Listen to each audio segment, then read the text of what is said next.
ओम शांति। आज हम सुनते हैं बाबा के 6-1-82 के अव्यक्त महावाक्य। हेडिंग में बाबा ने कहा, संगम युगी ब्राह्मण जीवन में पवित्रता का महत्व। तो बाप दादा आज विशेष बच्चों की प्योरिटी की रेखा देख रहे थे। संगम युग पर विशेष वरदाता बाप से 2 वरदान सभी बच्चों को मिलते हैं। एक है सहज योगी भव, दूसरा है पवित्र भव। इन दोनों वरदानों को हर ब्राह्मण आत्मा पुरुषार्थ प्रमाण जीवन में धारण कर रही है। ऐसी धारणा स्वरूप आत्माओं को बाबा देख रहे हैं। हर एक बच्चे के मस्तक और नैनों द्वारा पवित्रता की झलक दिखाई दे रही है। पवित्रता संगम युगी ब्राह्मणों के महान जीवन की महानता है। पवित्रता ब्राह्मण जीवन का श्रेष्ठ श्रृंगार है। जैसे स्थूल शरीर में श्वास चलना आवश्यक है, श्वास नहीं तो जीवन नहीं। ऐसे स्थूल, जैसे बाबा कहते, ऐसे ही ब्राह्मण जीवन का श्वास क्या है? पवित्रता है। और 21 जन्मों की प्रारब्ध का आधार भी क्या है? पवित्रता है। फाउंडेशन क्या है? पवित्रता है। आत्मा अर्थात बच्चे और बाप के मिलन का आधार भी क्या है? पवित्र बुद्धि है। बाप से मिलन भी कैसे हो सकता है? पवित्र बुद्धि से। सर्व संगम युगी प्राप्तियों का आधार भी क्या है? पवित्रता है। बाबा पवित्रता की वैल्यू बता रहे हैं कि पवित्र जीवन का, पवित्रता का हमारे जीवन में क्या महत्व है। तो बाबा कहते सारी प्राप्तियों का आधार पवित्रता है।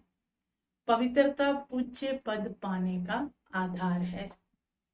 वरदाता और वरदानी आत्माएं दोनों सदा कंबाइंड रूप में रहे तो पवित्रता की छत्र छाया स्वतः रहेगी।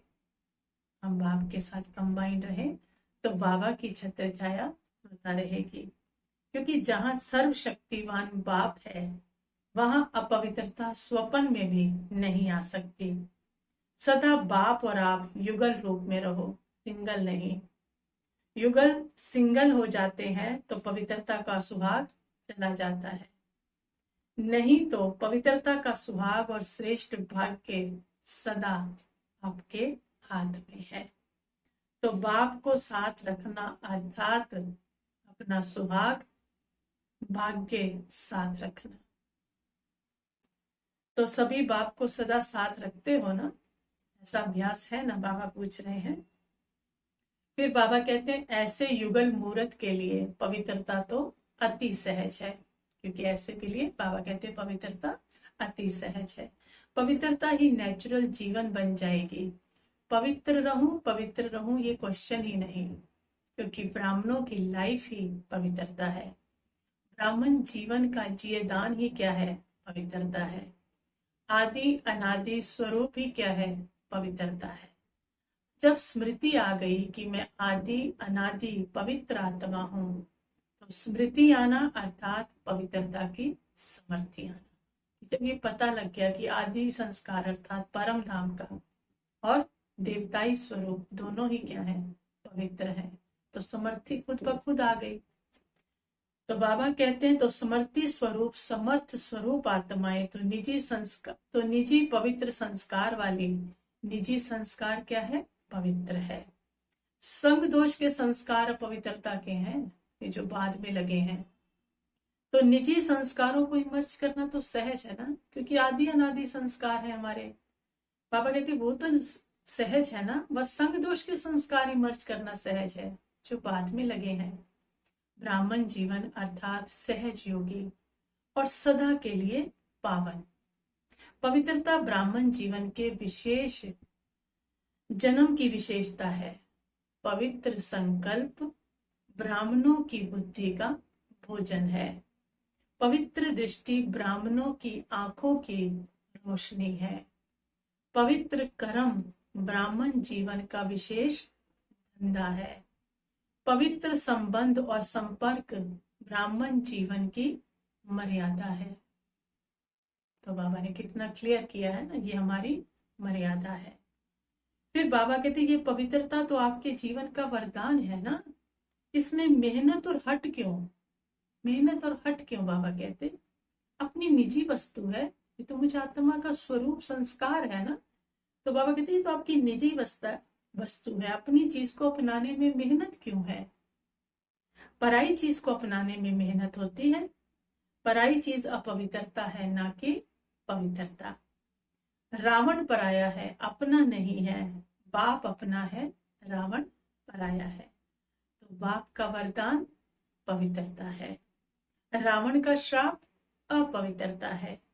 तो रावण पराई की चीज को क्यों अपनाते हो? पराई की चीज है ना वो, तो क्यों अपनाते हो? पराई चीज अच्छी लगती है?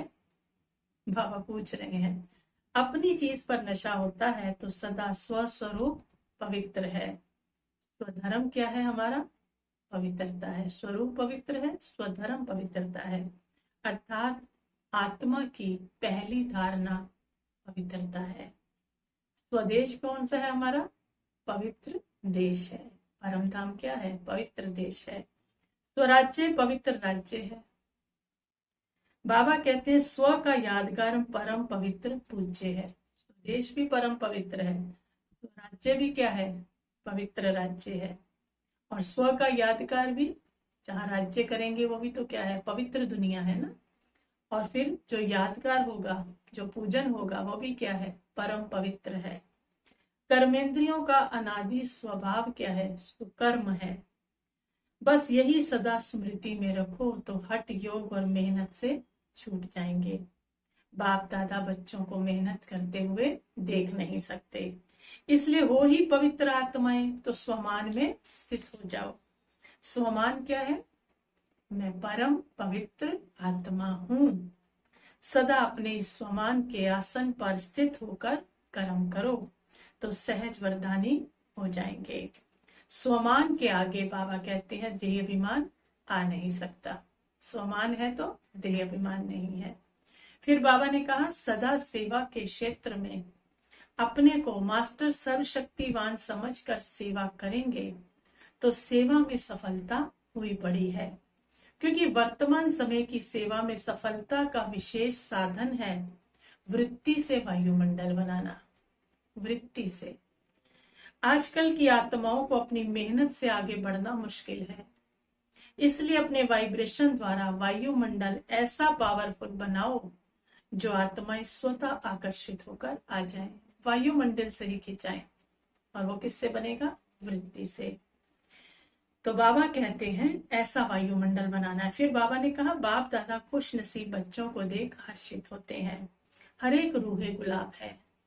रूहे गुलाब ग्रुप अर्थात रूहानी बाप की याद में लवलीन रहने वाले, उनको बाबा क्या बोलते? रूहे गुलाब। फिर बाबा कहते कि बाप दादा एक एक रतन की वैल्यू जानते हैं। एक एक रतन विश्व में अमूल्य रतन है। एक एक रतन अनेकों की सेवा के निमित्त है। सदा अपने को विजयी रतन अनुभव करो। सदा समझो कि मैं विजयी रतन हूं।